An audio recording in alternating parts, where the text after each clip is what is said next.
She was meant to be a bride of Christ, but they found her dead in the convent garden, her belly swollen with child. The other nuns whispered prayers, but none dared admit what they knew. This was not a miracle, it was a cover-up. The year was 1347. Europe was on the edge of disaster. War, famine, and plague were tearing through kingdoms. The church held immense power, spiritually, politically, and socially, and behind its walls, not everything was holy. In medieval Europe, convents were thought to be sacred sanctuaries, walled fortresses where women lived in devotion, silence, and chastity. But behind those stone walls, another truth. Many of the girls inside didn't choose this life. They were locked away by fathers who didn't want to pay dowries, by brothers who feared rival claims to inheritance, by nobles who needed to silence a scandal. These women weren't saints. They were prisoners with no voice. And sometimes that silence was broken by a cry in the night or the sound of a newborn. Enter Father Matteo, a confessor sent to the Abbey of St. Agnes in 1347. He brought sermons, incense, and secrets. He was often alone with the sisters, under the guise of spiritual guidance.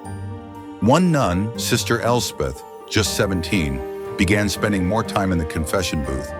Then she began fainting during morning prayers. A few months later, the sisters found blood in the laundry, and Elspeth was gone.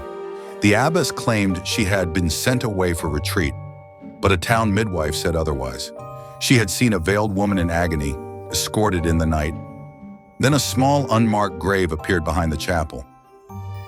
This wasn't an isolated case.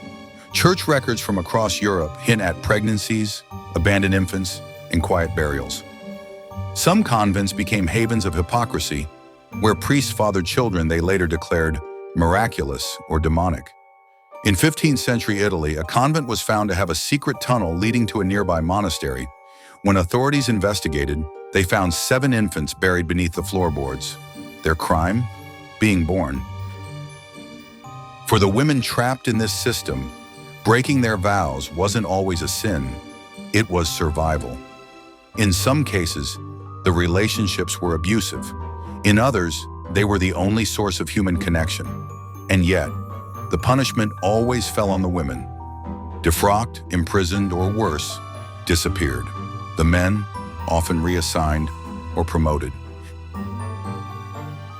So next time you picture a medieval nun as a symbol of purity and piety, remember, not all wore the veil by choice, and some carried a secret they never lived to tell. Behind every sacred wall, there's a story they tried to keep buried.